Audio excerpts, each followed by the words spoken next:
आयच्या आधुनिक जगात गुड लुकिंग दिसप हे खूप गरजेचे. कालच्या एपिसोडात आम्ही पळयलें की स्किन रिलेटेड डिसीज म्हणजे पिंपल सारको विषय हो कितको आम्ही कॉम्प्लिकेटेड करून उडयला. अ 7-day process has been complicated by all the ads that you see, and it has become the quintessential issue amongst the teenager. Another thing that happens to be good looking is you have to be fit and fine. Now, fit and fine means size 0 or a big 0. It is difficult to evaluate. आता size 0 म्हटल्यार should I neglect all the things that I am entitled to eat or I should eat, or size 0 is something that ना बाबा म्हाका मन म्हाजें मारपाचें ना, हांव जाय तें खाता कित्याक एकदांच लायफ मेळटा न्ही, म्हाका जगोनी सारकी. अशें ह्या व्हडल्या कॉम्प्लिकेटेड इश्यून आमकां व्हडलो क्वेश्चन मार्क पडटा. आयुश्य इतकें ल्हान आसा, मातशें फिट एंड फायन रावया त्या खातीर. आणि ह्या आमचे सगळे जे क्वेरीज आमचे आसा of being slim, being fit, being healthy, ह्या खातीर आमच्या बरोबर आसा डॉक्टर सोनाली सरनोबत, जी हेड करता Sarnobat homeopathic clinic and research centre Belagavi. Madam, thank you very much for again joining with us. तुम्ही मागच्या एपिसोडमध्ये एवढं सुंदर एक्सप्लेन केलं स्किन डिसीजेस अँड पिंपल्स वगैरे. आता हा एक वेगळा विषय आहे. आपण म्हणतो की आपण सेलिब्रिटीज बघतो, फिल्म पर्सनॅलिटीज बघतो आणि एवढे स्लिम आहेत, एवढे फिट आहेत. This dilemma, what is size 0 and what is the best fit for any individual? Actually ह्या विषयासाठी मी आजच्या पिढीचे जे यूथ आयडॉल्स आहेत, करीना कपूर अँड सलमान खान, ह्या दोघांनाही खूप थँक्यू म्हणावं असं वाटतं. कारण ह्या दोघांनी जे ट्रेंड्स घालून दिले त्याच्यामुळं आपली आळशी झालेली तरुण पिढी खूप ॲक्टिव्ह झाले. तर वेट लॉस करणं किंवा आपल्याला व्यवस्थित फिट अँड फाईन ठेवणं, ही जी आता ह्या 10 वर्षात आपण एक नवीन ट्रेंड पाहत आहोत, हा खरं तर फिल्म ॲक्ट्रेसेस आणि ॲक्टर्सनी सुरू केलेला आहे. आणि आपल्या जनमानसावरती ह्या फिल्म इंडस्ट्रीचा इतका प्रभाव आहे की त्यांनी चांगलं सांगितलं तर आपण चांगलं वागतो आणि वाईट झाले त्यांनी वागलं तर वाईट वागतो. तर हे चांगला ट्रेंड जो आहे ह्याचं मनापासून खरंच स्वागत आहे. पण यामध्ये झालंय काय की साईज 0 किंवा करीना कपूरनं जे काही 0 फिगरचा एक ट्रेंड घातला, त्यानं तरुण मुलींच्या मध्ये उपाशी राहण्याचं प्रमाण वाढलेलं आहे, खूप वाढलेलं आहे. म्हणजे starving your self is not a diet. तर त्याच्याविषयी मला खूप काही बोलायचं आहे. हा प्रश्नच असा वायब्रंट आहे की ह्याच्यावरती किती बोलावं आणि किती सांगावं असं आहे. तर फिटनेस आणि हेल्थ याची सांगड घालून you should make a diet. तुम्ही स्वतःसाठी एक डाएट प्लॅन केला पाहिजे ज्याच्यामध्ये तुमच्या तब्येतीची हेळसांड होऊ नये. Your health should not be compromised and you should be as fit as ever. Madam, health मंत्रामध्ये आजचा आपला विषय आहे डाएट. बेसिकली डाएट म्हणजे आहारशास्त्र आपण ज्याला बोलतो. What is this all about? आपण पाठीमागच्या एपिसोडमध्ये every time there has been one aspect की आपल्या ताटात हे असायला पाहिजे, हे असायला पाहिजे, आर्सेनिक असायला पाहिजे, all this thing you have spoken. But आजचा हा विषय एक्सक्लुझिव्ह डाएट आहे आणि it is very close to your heart because you have written also a book which is due to release. It is diet and me. Health मंत्रासारखा एवढा चांगला तुमचा हा बुक आहे. त्याच्यानंतर तुमची दुसरी जो पुस्तक येते that is diet and me. So I am very much sure it is very close to your heart. Exactly. काय झालं, पहिलं पुस्तक जे मी लिहिलं की आरोग्य मंत्र, ज्याला हेल्थ मंत्र आपण नाव दिलेलं आहे, हे वाचता वाचता पेशंटनीच मला प्रश्न विचारायला सुरू केले की तुम्ही इतकं सांगताय की हा आजार होऊ नये म्हणून ह्याच्यासाठी तुम्ही आहारावरती भर देताय, पण आजकाल मीडियामधून इतकं आपण भरमसाठ माहिती वाचतो, व्हॉट्सॲपमध्ये वाचतो, फेसबुकमध्ये वाचतो, ट्विटरवरती येतं, ॲडव्हर्टाईज दाखवल्या जातात की हे खा, ते खा, ऑलिव्ह ऑइल चांगलं आहे, तुमचं ऑइल घरी ठेवा, ऑलिव्ह ऑइल आणा. तर ह्या गोष्टींमधनं आपल्या स्वतःसाठी काय आम्ही निवडावं? तर हे कारण होतं की त्याच्यासाठी आम्ही डाएट अँड मी हे पुस्तक लिहायला घेतलं. आणि त्याच्यामध्ये कितीतरी ट्रेंड्स आले की पहिलं रुजुता दिवेकरनं, जी प्रसिद्ध आहारशास्त्रज्ञ आहे, की तिनं दर 2 तासांनी खावं असं सांगितलं. आता दीक्षितांनी डाएट आणलं की दर दिवसातनं 2 वेळाच खावं असं सांगितलं. मग प्रत्येक माणसाला प्रश्न पडणं साहजिक आहे की ह्यातलं नक्की काय आणि माझ्यासाठी योग्य काय आहे. तुमच्यासाठी जे योग्य असेल ते माझ्यासाठी योग्य असेलच असं नाही. तर ह्या पुस्तकामध्ये आम्ही असा हे केलेलं आहे की प्रत्येक माणसानं स्वतःची तब्येत आणि स्वतःची निसर्गतः शारीरिक ठेवण ओळखून त्याप्रमाणे स्वतःचं स्वतः डाएट प्लॅन करावं. तर डाएट डाएट डाएट म्हणजे ह्या गोष्टी ज्या आहेत हे फक्त तुमचं जे नॉर्मल खाणं आहे त्याच्यामध्ये तुम्ही काय चूज करू शकता. तुमची जी पूर्वापार चालत आलेली आहार पद्धत आहे त्यामध्ये फारसे फेरफार न करता तुम्ही कसं चांगलं खाऊ शकता हे आम्ही सांगण्याचा प्रयत्न केलेला आहे. तर चांगलं डाएट म्हणजे मी खूपदा सांगत असते की रिजनल डाएट, जे तुम्ही जिथं राहता तिथं जे चांगलं पिकतं ते तुम्ही खायला पाहिजे. तिथं पूर्वापार तुमच्या ज्या आहार पद्धती आहेत त्याप्रमाणे तो आहार ठेवला पाहिजे. आहार माफक असावा, अति कमीही असू नये आणि खूप जास्तही असू नये. ओके, आपण आता डाएट म्हणतो. I will try to break it down. You have a breakfast, you have a lunch, you have a little snacks in the evening and you have a dinner. This is एका routine माणसाच्या आयुष्यात normal person will have this kind of things. आता when you say all this 4 items, how do you break it down in to एवढं calories पाहिजे आपल्याला, एवढे proteins पाहिजे, एवढे कार्ब्स पाहिजे. How does one break it down? Because मला जर उद्या सांगितलं की थालीमध्ये you start evaluating, I will find it very difficult. Exactly. So how do you, आता तुम्ही म्हणालात की ते तुमच्यासाठी वेगळं असेल, माझ्यासाठी वेगळं असेल. How do you do that? हा प्रश्न जो आहे की आता आपण पूर्वापार असेच जेवत आलेलो आहोत की सकाळी उठल्यावरती ब्रेकफास्ट, दुपारी लंच, संध्याकाळी काहीतरी स्नॅक्स आणि रात्री जेवण. तर ह्यामध्ये आपला अतिरेक होतो कुठं? तर आजकाल अतिरेक होतो हा गोड खाण्यामध्ये किंवा रेडीमेड फूड खाण्यामध्ये. ह्या 2च गोष्टी अशा आहेत की ज्याच्यामध्ये आपल्याला एम्प्टी कॅलरीज मिळतात. Actually young male and young female they at the average age of 25 say, तर तरुण स्त्रीला साधारण 2000 कॅलरीजची गरज असते आणि तरुण पुरुषाला साधारण 2500 ते 3000 कॅलरीजची गरज असते. त्यावरती पुन्हा वर्गवारी केलेली असते की over active females, active females and sedentary life females. म्हणजे काही स्त्रियांना अजिबात काम नसतं, काही स्त्रिया घरकाम करतात आणि काही स्त्रिया अगदी शेतात वगैरे कामाला जातात. तर त्याप्रमाणे त्या कॅलरीजची विभागणी होत असते. अति काम करणाऱ्या स्त्रियाला खूप कॅलरीजची गरज असते, पण काही काम न करणाऱ्या स्त्रीला जर तिनं तोच आहार घेतला तर तो अंगावरती साठत जातो आणि त्याचं चरबीमध्ये रूपांतर होतं. Same applies to the male also. तर यामध्ये ह्या एम्प्टी कॅलरीज किंवा जास्तीच्या ज्या कॅलरीज आपण घेतो त्या कुठनं येतात ह्याचं स्टडी होणं आवश्यक आहे. समजा तुम्ही चहाचा अतिरेक करत असाल, दिवसात 5-6 कप चहा पित असाल, एका चहाच्या कपमधनं तुमची 2 चमचे साखर, 2 चमचे साखर म्हणजे 10 कॅलरीज गेल्यासारखं आहे. 10 कॅलरीज तुम्ही अशा या 6 कपांमधनं म्हणजे साधारण 60 कॅलरीज तुम्ही तशाच घेतल्यात फक्त.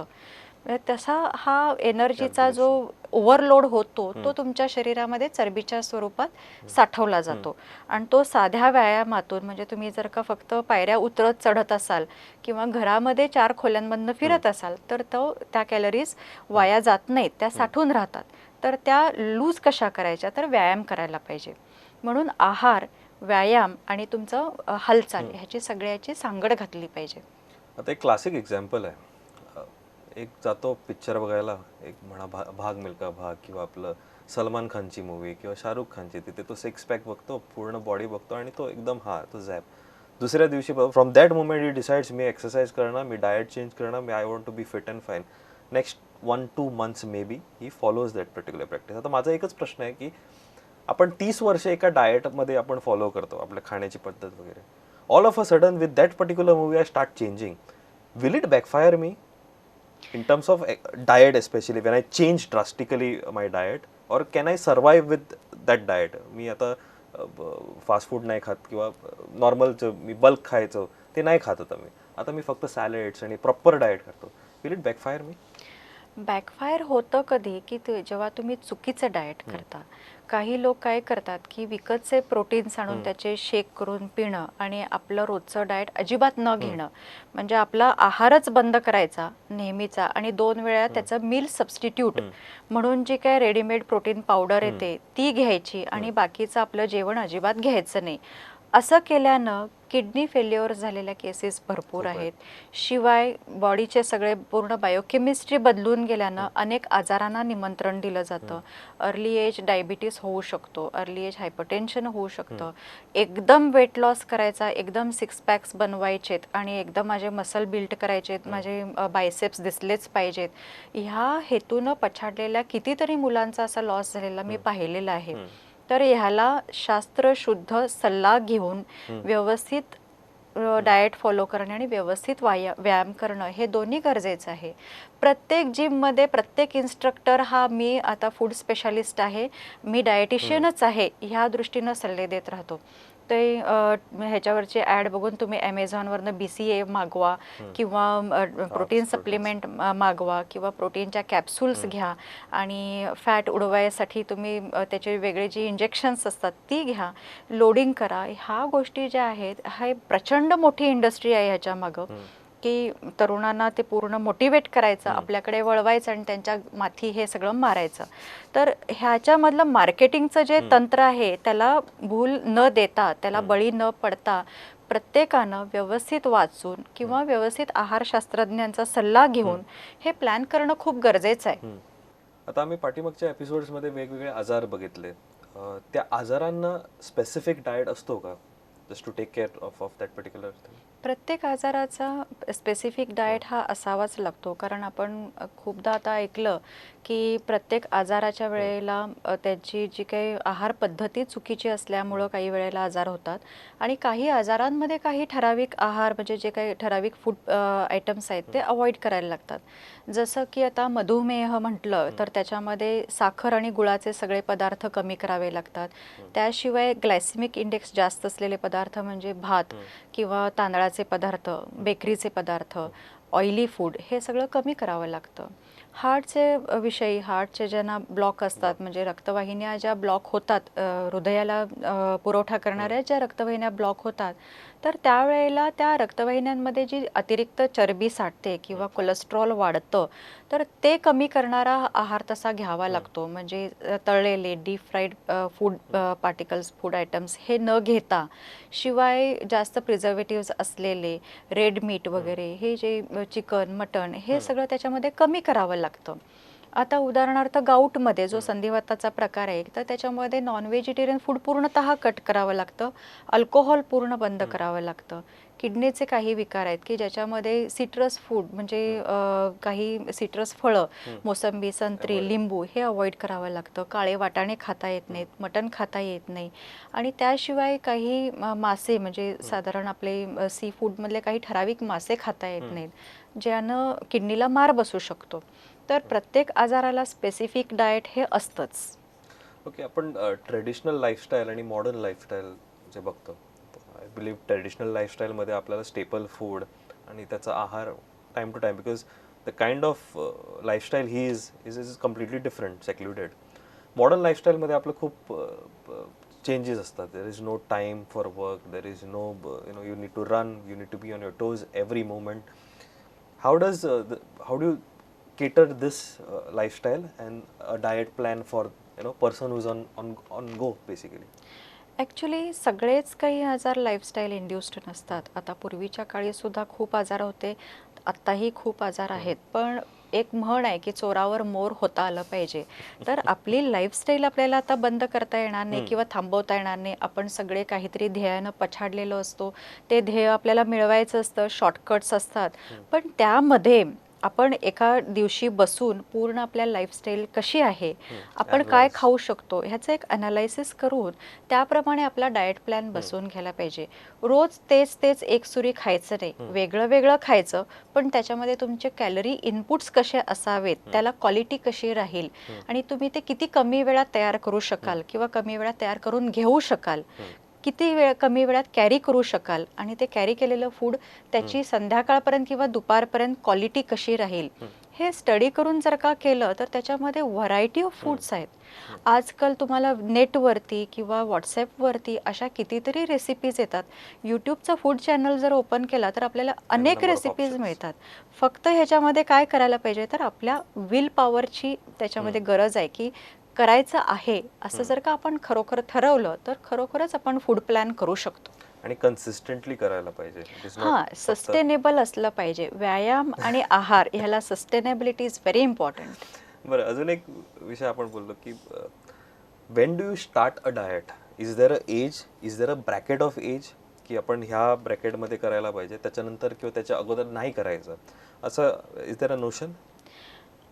खरं तर हा प्रश्न खूप चांगला आहे. काही वेळेला असं होतं की अगदी वयात येणाऱ्या मुलींना ही गरज नसताना सुद्धा त्या फक्त ॲक्ट्रेसेसना बघून वेट लॉस करायचं ठरवतात.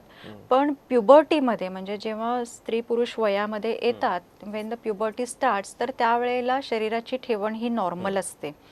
आणि त्यावेळेला जो स्थूलपणा असतो, समजा तो जर का हार्मोनल चेंजेसमुळं आला असेल, तर त्याला फक्त डाएट नाही, तर त्याला उपचाराचीही गरज असते. मी असं म्हणणार नाही की ह्या वयात इतकंच खाल्लं पाहिजे आणि तितकंच खाल्लं पाहिजे. आपली भूक जेवढी असते त्यापेक्षा 2 घास कमी खाल्लेले हे लहानपणापासून ते म्हातारपणापर्यंत कायमच चांगलं. पण लहान मुलांना वाढत्या वयात आपण जे म्हणतो त्यावेळेला जी जास्त पोषक तत्व मिळाली पाहिजेत, ती नक्कीच घरगुती आहारातनं मिळतात. त्यावेळेला आपण जर का त्यांना रेडीमेड फूड दिलं तर त्या एम्प्टी कॅलरीज जातात. त्यावेळेला मॅगी, कोल्ड्रिंक्स, आईस्क्रीम्स, चॉकलेट्स याचा भडीमार झाला तर ती मुलं फॅट होतात. आणि ह्या जाड झालेल्या, स्थूल झालेल्या मुलांच्यामध्ये डायबिटीसचं प्रमाण सध्या प्रचंड वाढलेलं आहे. जुवेनाईल डायबिटीस म्हणतो आपण, जो लहानपणामध्ये येतो, तो सुद्धा टाईप 1 डायबिटीस हा हेरिडिटरी असतो. पण टाईप 2 डायबिटीस जर का झाला आणि जुवेनाईल डायबिटीस जर का झाला आणि तो तुमच्या लाईफस्टाईलमुळं होत असेल तर नक्कीच तेव्हा डाएट करायला पाहिजे. तरुण वयामध्ये तुम्ही ज्या लाईफस्टाईलला ॲडॅप्ट होत असता, नवीन लाईफस्टाईल तुम्ही अंगीकारत असता, त्यावेळेला तुमचं वजन वाढू नये म्हणून पहिल्यापासूनच आपण सजग असणं किंवा अवेअर असणं, अलर्ट असणं फार गरजेचं आहे. वजन वाढल्यानंतर कमी करणं खूप अवघड असतं, पण आहे ते मेंटेन करणं खूप इझी असतं. आणि मला आजच्या तरुण पिढीची दाद द्यावीशी वाटते की ते आत्तापासूनच इतके अलर्ट आहेत, कॉन्शियस आहेत, हेल्थ कॉन्शियस आहेत, नेटवरनं बरीच माहिती घेतात. पण इंटरनेटचा एक धोकाही आहे की त्याच्यातून चुकीची माहितीही मिळते. तर त्यावेळेला गायडन्स घेणं, याच्यामध्ये कमीपणा मानू नये. गायडन्स घेणं हे आपल्या हेल्थसाठी खूप आवश्यक असतं. अजून एक एक्सपिरियन्स जो मी खूपदा I end up doing that. आपला वेळ एक एकदा शेकी असतो. You have lunch at 3 o'clock 4 o'clock, मग 4 वाजता असं वाटतं की थोडंसं खायचं, कारण मग मग नंतर संध्याकाळी एवढी कडक भूक लागते की you end up eating at 3 places. By the time your body cops up, you already done with 3 places. By the time you reach home, you feel that आता मला डिनर नको, मी खूप जास्त आलं. एक 11पर्यंत 12पर्यंत तुम्ही जागे असेल तर then you start I am really hungry now, but you can't have food because you will end up going at sleep. This is very complicated life. I think it is not only I experience at personal front. There are n number of viewers modern lifestyle मध्ये ज्याचं working space असं आहे, would be experiencing this kind of thing. How do you? I know you will say diet follow कर, routine follow कर, but that's not possible. I totally agree with you because me too, I also lead such life that wherein my lunch time is not proper, it is not fixed. आणि आपण जे उत्क्रांत झालेलो आहोत, उत्क्रांत झालेलो आहोत माकडापासून. हे माकड जसं भूक लागेल त्यावेळेला खाऊ शकतं, पण त्यावेळेला त्याला अवेलेबिलिटी नसली तर it goes in search of food. तर माणसाचंही तसंच आहे. आपल्याला जोपर्यंत त्या खायला मिळत नाही तोपर्यंत आपण त्या आहाराच्या शोधात असतो असं म्हणू शकू आपण. आपल्या लाईफस्टाईलमुळे ते आपल्याला वेळेत मिळत नाही.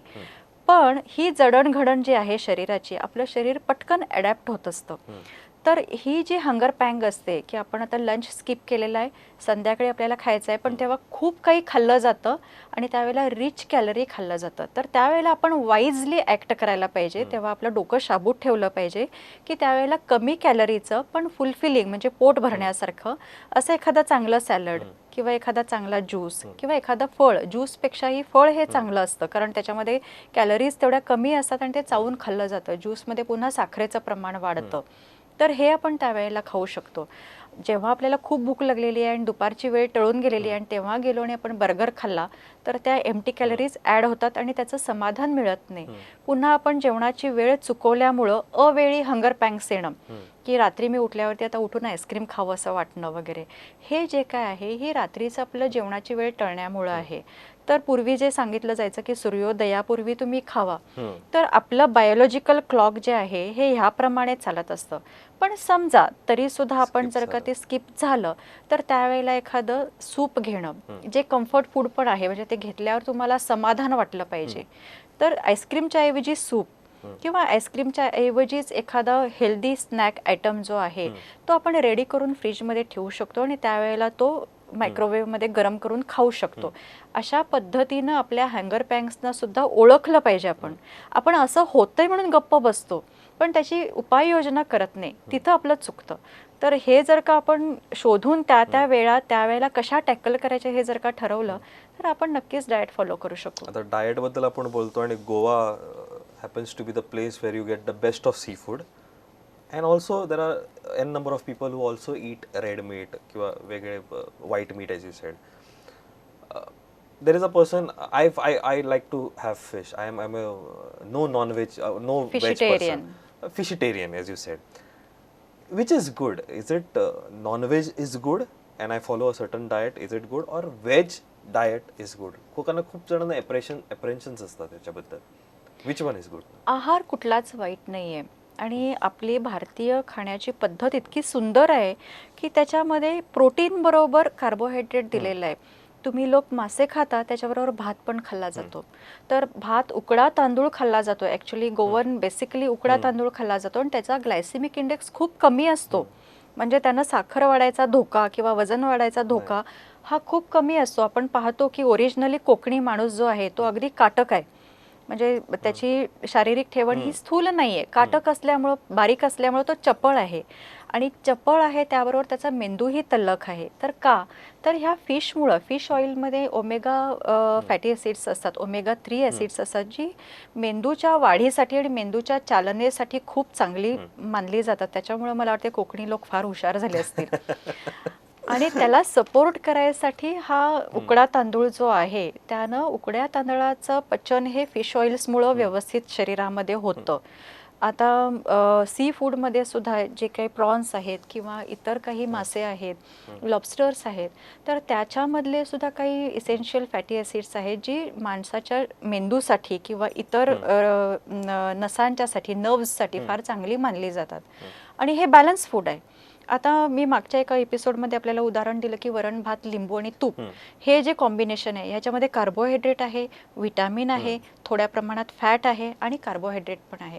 तर हे बॅलन्स फूड प्रत्येक रिजनमध्ये माणसाला भारतामध्ये दिलं गेलेलं आहे. नॉर्थमध्ये बघितलं तर सरसों का साग आणि रोटी म्हटलं जातं, तर त्याच्यामध्ये सुद्धा विटॅमिन्स आणि कार्बोहायड्रेट्स बॅलन्स केले जातात. बरोबर लोणी खाल्लं जातं, छास दिली जाते, तर त्यातनं प्रोटीन मिळतात. शिवाय काही ठिकाणी आता साधी जर का बिर्याणी असेल तर त्याच्यामध्ये चिकन किंवा मटन बरोबर राईस असतो, म्हणजे हे बॅलन्स होतं. तर आपलं बेसिक जे काही रिजनल किंवा आपल्या कम्युनिटीचं जे फूड आहे, I think it is very fulfilling also and nutritious also. Okay, and if I ask you, exercise, व्यायाम करणे आणि diet, do they go hand in hand? Exactly, they do go hand in hand, very well hand in hand म्हणायला हरकत नाही. कारण आपण नुसतं खाण्यावरती जर का कंट्रोल करत राहिलो आणि जर का माणूस बारीक झाला डाएट करून करून, बारीक होताना शरीराला जो टोन पाहिजे, मसल टोनिंग जे काय पाहिजे, तुम्ही नुसतंच डायरेक्ट डाएट केलं, समजा तुम्ही डिप्लिशन डाएट केलं, 3 डाएटचे प्रकार आहेत. I will come to this point also in this. तर डिप्लिशन डाएट म्हणजे ज्याच्यामध्ये तुम्ही क्वांटिटी आणि क्वालिटी दोन्हीही कमी करता, खातच नाही, उपवास करता, त्यानं वजन भरभर कमी होतं, पण त्यानं तुमचं लीन मसल मास पण नष्ट होतो, म्हणजे शरीरातले चांगले स्नायू नष्ट होतात. तर ते क्रॅश डाएटिंग झालं. ह्याचा फायदा असा होतो की तुमचं वजन कमी होतं, पण त्याबरोबर थकवा येतो, डिहायड्रेशन होतं, गळून गेल्यासारखं वाटतं. दुसरं एक डाएट आहे ते म्हणजे low calorie diet, LCD diet म्हणतात त्याला. तर ह्याच्यामध्ये कॅलरीचा बॅलन्स ठेवला जातो. आणि तिसरं आहे ते कीटो डाएट. कीटो डाएटमध्ये कार्बोहायड्रेट अजिबात घेतले जात नाहीत, फक्त प्रोटीन्स घेतले जातात. त्यानं वेट लॉस चांगला होतो, पण शरीरामध्ये किडनीवरती लोड येतो. त्यामुळे हे तिन्ही डाएटचं मी माझ्या पुस्तकामध्ये बरंच डिस्कशन केलेलं आहे, जेणेकरून प्रत्येक माणसाला स्वतःला काय सूट होईल हे बघून आपला डाएट प्लॅन तयार करता यावा. In shortly, if I ask you, दिवसाला 2 वेळा, दिवसाला 3 वेळा, दिवसाला 4 वेळा, all this people say an number of things. तुमचा पर्स्पेक्टिव्ह काय आहे याच्यावर? What should be the food intake schedule? Exactly. प्रत्येक माणसाला 2च वेळा खाणं किंवा दर 2 तासांनी खाणं हे जमत नाही. आपला व्यवसाय किंवा आपली नोकरी सांभाळून ह्या गोष्टी करणं शक्य होईलच असं नाही. तर माझं म्हणणं असंच आहे की दिवसाकाठी तुमचा टोटल कॅलरी इनटेक किती आहे आणि तुम्ही किती वेळा खाऊ शकता हे बघून स्वतःचं पर्सनलाइज्ड डाएट करायचं. करणं हे सस्टेनेबल होतं. तुम्ही आयुष्यभर करू शकता आणि दररोज 1 तास व्यायाम, मग तो तुम्ही कोणत्या पद्धतीचा चूज करता, म्हणजे जिममध्ये जाऊन करायचा आहे का घरी बॉडी बेसिक एक्सरसाइज करायचा आहे, म्हणजे तुमच्या शरीरालाच घेऊन तुम्ही व्यायाम करता कुठलेही वेट्स न घेता, तर तो व्यायाम करायला तुम्हाला कोणत्याही सीझनचा किंवा बाहेर जाण्याचा प्रश्नच येत नाही. तुम्ही घरीही करू शकता. तर असे व्यायाम प्रकार आहे जे तुम्ही कायम आयुष्यभर करू शकता. असे व्यायाम प्रकार आणि असं डाएट जे तुम्ही कायम आयुष्यभर करू शकता असा वापर करणं फार गरजेचं आहे. आणि एक 1 लाईन आन्सर विचारलं तर मी तुम्हाला की उपवास म्हणजे डाएट का? Is it correct? नो. उपवास म्हणजे डाएट नव्हे. उपवास ही फक्त पोटाला दिलेली विश्रांती आहे, पण सारखा सतत उपवास केल्यानं शरीराची हानीच होऊ शकते. काही कम्युनिटीजमध्ये, आपल्या देशात बरेच पंथ कम्युनिटीज राहतात, तर त्याच्यामध्ये महिन्याचे उपवास असतात, 2-2 महिन्याचे असतात. त्याच्यामध्ये अजिबात काही खाल्लं जात नाही किंवा नुसते पाणी पिऊन उपवास केले जातात, पण त्यानं शरीरावरती घातक परिणाम होतात. तुमच्या मनाचा कंट्रोल तुम्हाला मिळत असेल, पण शरीर हे खाऊन ते पचवण्यासाठी बनलेलं आहे, न खाता राहण्यासाठी बनलेलं नाहीच आहे. तसं असतं तर देवानं ते प्रयोजनच केलं नसतं की आपण माणसानं खावं आणि ते पचवावं. ओके. आणि any diet should be as per person. It will change from you to me to N number of people. I think चांगला विषय होता डाएट, very close to your heart as a started. दिसणंच, चांगलं दिसणं आणि ते 6 पॅक्स अँड ऑल दिस, हे फॅड, आपण काहीतरी, आपल्याला काय पाहिजे याच्यात आपला हा शोध करावा. हा जो आमचा शोध आहे, that is finding your self through this health मंत्र.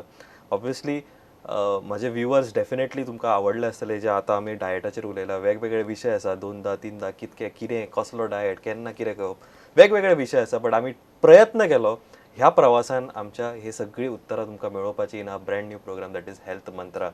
परत आमी वेगळ्या विशयाचेर दोतोराक मेळटली. दोतोर सोनाली सरनोबत आमच्या वांगडा हांगा आसतली for this particular program, answering all your queries. वेगवेगळे दुयेंसां आसा, वेगवेगळे आमकां त्रास जाता, वेगवेगळे स्ट्रेस बस्टर्स आसा आमकां. तातूंतल्यान आमच्या खातीर मंत्र कितें, आमचो हेल्थ मंत्र कितें, हो आमी स्वता फायंड आउट करपाचो, जशें दोतोरान आमकां सांगलें. Doctor, thank you very much for joining us. परत आपण पुढच्या एपिसोडमध्ये लवकरच भेटू एका वेगळ्या विषयावर. Thank you very much. Pleasure. Thank you so much.